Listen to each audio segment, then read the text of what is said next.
آقا گول این فضاهای مجازی، این اینستاگرام یا خیلی جای دیگر رو نخورین که تبلیغ میکنن میگن بابا اگر رفتی دبی فلان کارو بکن فلان نتیجه رو میگیری. همش دروغ محض. سلام بچه‌ها، من از دبی برگشتم، خواستم واسهتون یه ویدیو درست کنم کامل در مورد رفتن به دبی هم واسهتون تعریف کنم که چه اتفاقاتی افتاد و چه موضوعاتی دیدم و خدا رو سر هزار مرتبه شکر میکنم که نگرشم نسبت به مهاجرت و رفتن خیلی متفاوت شد، چون چیزی که فکر می‌کردم و فکر نمی‌کردم ببینم و لطف خدا بود. حالا اولش که خیلی ناراحت بودم چون با یه وضعیت بی پولی می‌خواستم برم و لطف خدا این بود که با این شرایط برم که کف خیابونا رو ببینم.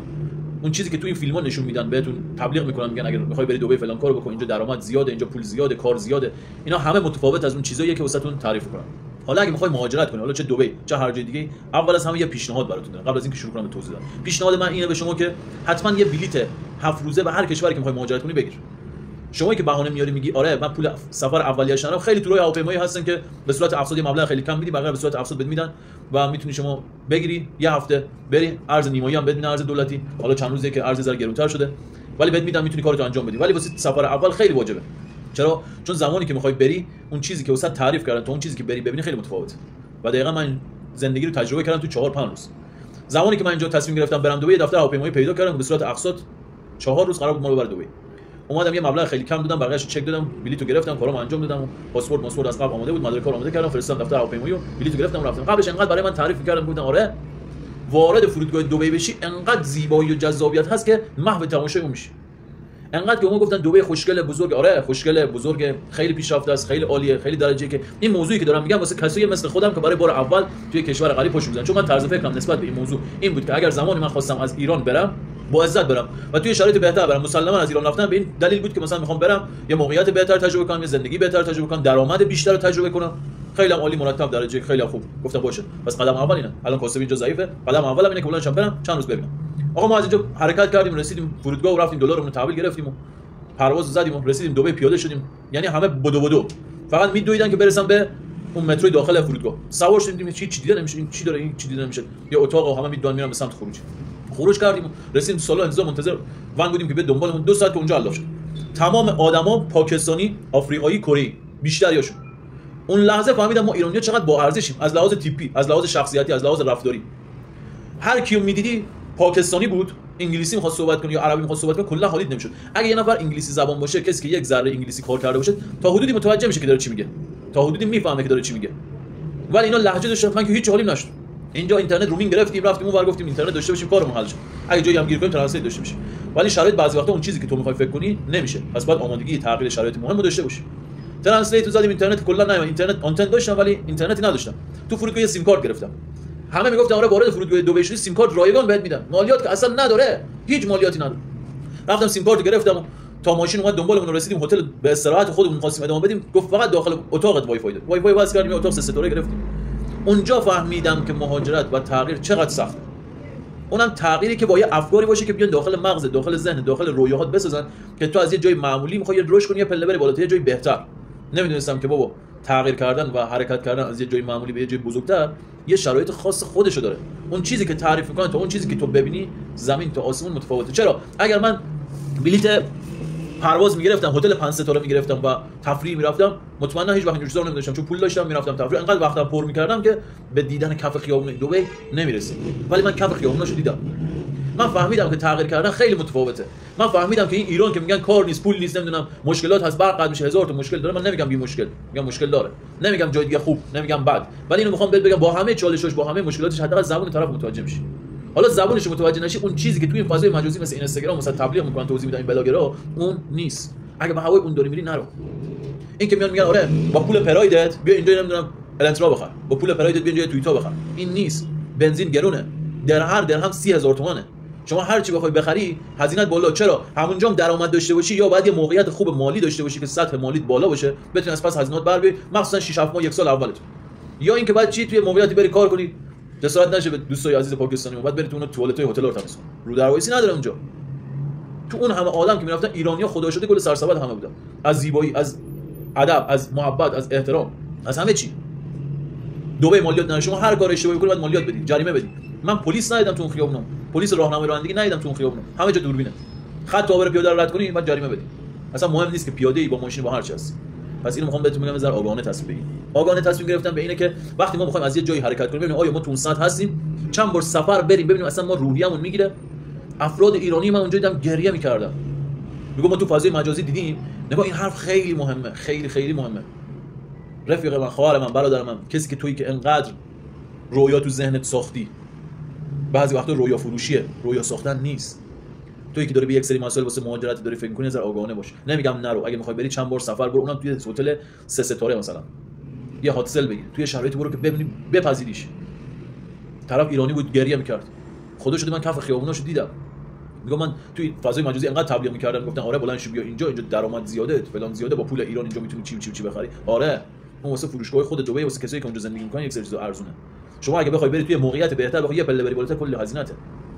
اونجا تو بخوای یه کار معمولی رو استارت کنی، کلی بعد وقت و انرژی و هزینه بذاری. اینجا در هر لحظه میتونی هر کاری که دلت می‌خواد اجرا کنی، هیچ کم بهت کار نداره. خیلی کار از کار کوچیک، حالا بعدا تو ویدیوهای بعدی واسه چندین مدل کار کسایی که میگن ایران کار نیست، ما واسهشون توضیح میدم. طرف گریه می‌کنه، میگم من تو فضای مجازی انقدر تبلیغ کردم، گفتم بیا اینجا خوبه فلان، همه زندگیم اونجا فروختم، دارو ندارم فروختم، تمام پول پشت سرم خراب کردم، بلند شدم اومدم اینجا چون زبان آنچنانی بلد نیستم، چون پول آنچنانی ندارم، بعد برم با یه حقوق کم برای اینا کار کنم، تو اونم چون میدن شرایط مناسبی ندارم، یه حقوق خیلی کم میدن، گفتم پول غذامو دارم میدن، با جای خواب میدن. به خدا کسایی بودن که تو این فضای مجازی طرف حالا اگر بتونم کنار این فیلم واسهتون میذارم، طرف تبلیغ می‌کرد گفت همه چی 2 درهم، فقط بلند شو بیا دبی، همه چی 2 درهم، موتور برق 2 درهم، اسکوتر برقی 2 درهم، تیشرت 2 درهم، یعنی 60000 تومان. بلافاصله بهش پیام دادم، گفت آقا من دبی ام، کجا بیام بخرم؟ گفت تموم شد. یعنی چی؟ یعنی همه اون حرفایی که میزد کشف، فقط برای تبلیغ، فقط برای فالوور گرفتن، فقط برای اینکه خودشون نشون بدن، همش الکی. طرف پیام گذاشته بود آره اگه اومدی دبی بیا من هتل وی آی پی بهت میدم، شب 50 درهم، آشپزخونه داره، چی داره، نزدیک به هتل منم بود. بهش پیام دادم آقا من اومدم دبی، کجا بیام؟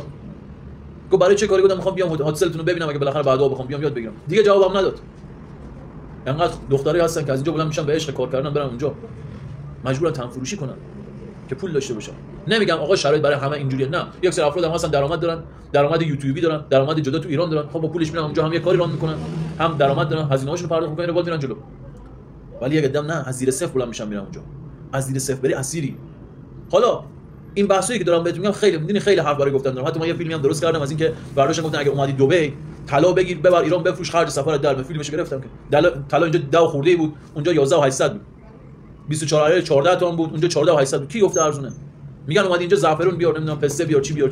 نه آقا جون، 1 کیلو زعفرون اینجا میخری میبری اونجا، طرف میدونه تو این همه راه آوردی که بفروشی، که یه هزینه پرداخته با اون قیمت پایین است تو میخره، نمیاد اون قیمت بالا رو به تو بده. بابا رویا فروشی نکنین.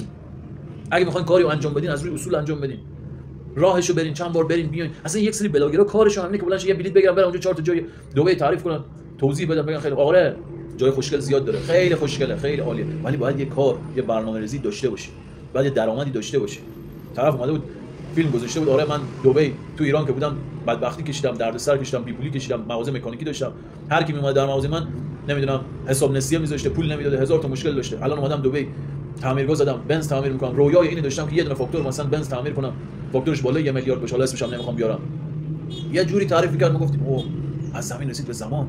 همش فیلمای میذاش با لباس ترتمیز تو تعمیرگاه، آره من این موتور بنزو در آوردم، اینجوری کردم، اینجوری که ما خودم گفتم خب ما که اینجا مجموعه داریم، شرایط داریم، همه چی داریم، بلند شیم بریم اونجا یه مجموعه راه بندازیم کارمون رو گسترش بدیم. دقیقاً یک ماه قبل من بررسی من زیاد تو فاز اینستاگرام نمیچرخم، بیشتر تو یوتیوب اونم برای فایلای خودم اومدم بررسیش کردم، دیدم کلا دیگه از تعمیرگاه چیزی نمیذاره، از این میذاره که حالا اگه میخوای ماشین بخری بیا اینجا پول بده، من واسه ماشین میگیرم، کارهای فانیش تستاش هم انجام میدم و تحویل میدم برم. یه ذره که رد شد نگاه کردم دیدم کلا هر چی فیلم از تعمیرگاه بوده، تعمیر ماشینا بوده، همه رو داخل پیجش کلا پاک کرده همه رو، و اومده چیکار کرده؟ اومده زده تو خط این که مثلا من ماشین براتون میخرم، کاراشو انجام میدم، چکش میکنم، ماین فنیش میگیرم، میفرستم هر جا خواست. یعنی تو یک شبه همه مجتمع تعمیرگاهی تو همه خدمات خودرو جمع شد. یعنی دیگه یه دونه پست از اون دوره همی تو دبی. چرا با رویای فکر آدمو بازی میکنید؟ چرا یک عده آدمو بدبخت میکنید؟ ما روزی که از جا پرواز داشتیم همه خوشحال، بیشتریمون کاری داشتیم میرفتیم، بیشتریمون هم اولین بارمون بود. از این ور که داشتیم میرفتیم همه خوشحال و خندان و همه آرایش کرده و مرتب ترتیب از رو برگشت که می‌خواستیم همه آدم فقط میدویدن از گیت رد برسن مشهد یا ایران عشق کنن. کجای کاری؟ میخوام بهتون بگم که اگر میخوای راهی بری، حرکتی میخوای بکنی، نگو اینجا نیست. تو اگه اینجا بالاترین سطح درآمدی داشته باشی، هر جا داشته باشی، درآمد خودتو داری. پس خیلی درگیر این موضوع نکن. من سعی میکنم تو فیلم‌های بعدی شروع کنم به توضیح دادن در مورد کسب و کارهایی که با کمترین درآمد میتونی خروجی بگیری ازشون. خیلی راحت مرتب واسه توضیح میدم. از شغل خودم شروع میکنم، به شغل دیگه هم واسه میگم. شاید یه جرقه باشه واسه، شاید یک کاری بکنم، از واقعیت صحبت میکنم با مدرک، نه اینکه بخوام بیام رویا بفروشم، حرف الکی بزنم، بیام بگم آقا تو برو فلان کارو بکن. نه، ایران خیلی خوبه، همه جا خوبه، ولی ایران اصلا بهتره، چون زادگاهمونه، زبونمونه، فرهنگمونه، ادبمونه، زیباییمون همه چی عالی، درجه یک بی‌نظیر، هیچ شک و شبهه‌ای هم داخلش نیست، ولی شرایط بهتری هم هست. ولی اگه می‌خوای اول حرکت کنی، اول تو موقعیت که هستی جایگاه خودت رو پیدا کن، خودت رو بشناس، خودت رو به خودت ثابت کن، بعد هر جا که بری موفقی. این تجربه من بود نسبت به این چند. تازه من خیلی چیز دیگه زمان فیلم زیاد میشه توضیح نمیدم. میتونم بگم دبی کلا به یک نیمکره شمالی و جنوبی تقسیم میشه. یه تیکش که خیلی خوب آلمانیا هستن، آدمای ثروتمند هستن، جای برج خلیفه، همه آدمای لاکچری مرتب، هزینه‌ها بالا، ردیف، ولی این سمتش همه کف خیابون، همه واسه اون بالایی دارن کار میکنن، همه شرایط متفاوت. من چون پول نداشتم خیلی راه رفتم، خیلی جاها رو یاد گرفتم و کف خیابونا رو دیدم. نذار به اون روزی برسی که پولای پشت سرت رو خراب کنی که نه راه برگشت داشته باشی نه راه رفت. سعی کن تمرکز کن رو کاری که داری انجام میدی، سعی کن رو موقعیت واسه اول یه ذره روش متمرکز شو، بهش فکر کن، ببین چقدر ایده خوب میاد. من خودم اینجوری بودم، خیلی ایده متفاوتی واسم اومد. امیدوارم همتون ایده خیلی خوب بیاد. دوستتون دارم. حتما لایک یادتون نره، سابسکرایب یادتون نره. اگه واسه سوالی چیزی بود، ایده خاصی بگیرید، حتما واسه من کامنت بذارید تا من پاسختون بدم. دوستتون دارم. موفق باشید.